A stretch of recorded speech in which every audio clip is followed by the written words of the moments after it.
آخرت کی تیاری کرتے رہیں۔ قیامت کا منظر کچھ یوں ہوگا۔ قیامت کا دن بہت عظیم دن ہے۔ اس دن سنگین حادثات پیش آئیں گے۔ وہ دن نہایت تلخ دن ہوگا۔ ہر طرف مصیبت چھا جائے گی۔ اس دن کا شر ہر طرف پھیلا ہوگا۔ بہت خوف اور گھبراہٹ کا عالم ہوگا۔ اس دن کی ہولناکیاں دیکھ کر آنکھیں پتھرا جائیں گی۔ اس دن کی شدت سے دل اور نگاہیں الٹ جائیں گی۔ کلیجے منہ کو آ جائیں گے۔ وہ تیوریاں چڑھانے والا دن ہوگا۔ وہ دن بچوں کو بوڑھا کرے گا۔ حاملہ عورتوں کے حمل گر جائیں گے۔ وہ دن ٹلنے والا نہیں ہوگا۔ اس دن انسان جائے پناہ تلاش کرے گا۔ اس دن کسی کا مکر و فریب کسی کام نہیں آئے گا۔ اس دن کوئی عہدہ کوئی منصب کام نہ آئے گا۔ اس دن کوئی رشتہ کام نہ آئے گا۔ اس دن دنیا کی ہر چیز فنا ہو جائے گی۔ آسمان لرزے گا۔ آسمان پھٹ جائے گا۔ آسمان دروازے دروازے ہو جائے گا۔ آسمان پھٹ کر سرخ چمڑے کی طرح گلابی ہو جائے گا۔ آسمان کی کھال اتار دی جائے گی۔ آسمان پگھلے ہوئے تانبے کی طرح ہو جائے گا۔ سورج لپیٹ دیا جائے گا۔ چاند گہنا ہو جائے گا۔ سورج اور چاند ملا دیے جائیں گے۔ ستارے بے نور ہو کر بکھر جائیں گے۔ زمین زور سے ہلائی جائے گی۔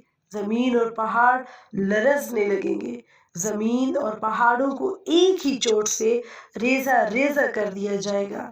زمین اپنے اندر کا سب کچھ باہر نکال پھینکے گی۔ زمین کسی اور زمین سے تبدیل کر دی جائے گی۔ زمین پھیلا کر برابر کر دی جائے گی۔ پہاڑ دھنکی ہوئی رنگین اون کی طرح ہو جائیں گے۔ پہاڑ غبار بنا دیے جائیں گے۔ سمندر بھڑک اٹھیں گے۔ سمندر پھاڑ دیے جائیں گے۔ اس دن سور پھونکا جائے گا۔ سور کی آواز ایک ہولناک چیخ کی طرح ہوگی۔ اس دن کی آواز سے زمین و آسمان میں موجود تمام مخلوق گھبرا جائے گی۔ سور کی آواز کانوں کو بہرا کر دے گی۔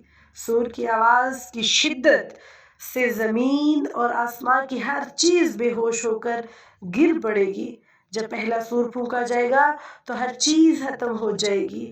بس اللہ کی ذات باقی رہے گی۔ دوسرا سور لوگوں کو جمع کرنے کے لیے پھونکا جائے گا۔ ایک ہی ڈانٹ سے سب کو اٹھایا جائے گا۔ سب لوگ قبروں سے اٹھ کر کھڑے ہو جائیں گے۔ اس دن اولین و آخرین کو اکٹھا کیا جائے گا۔ کوئی ایک باقی نہیں چھوڑا جائے گا۔ جانوروں کو بھی اکٹھا کیا جائے گا۔ لوگ فوج در فوج جمع ہوں گے۔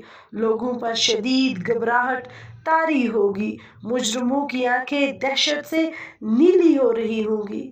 دعا ہے رب کائنات سے ہمیں دنیا کی رسوائی اور آخرت کے عذاب سے محفوظ و مامون رکھے اور ہمیں اپنی پناہ عطا فرمائے۔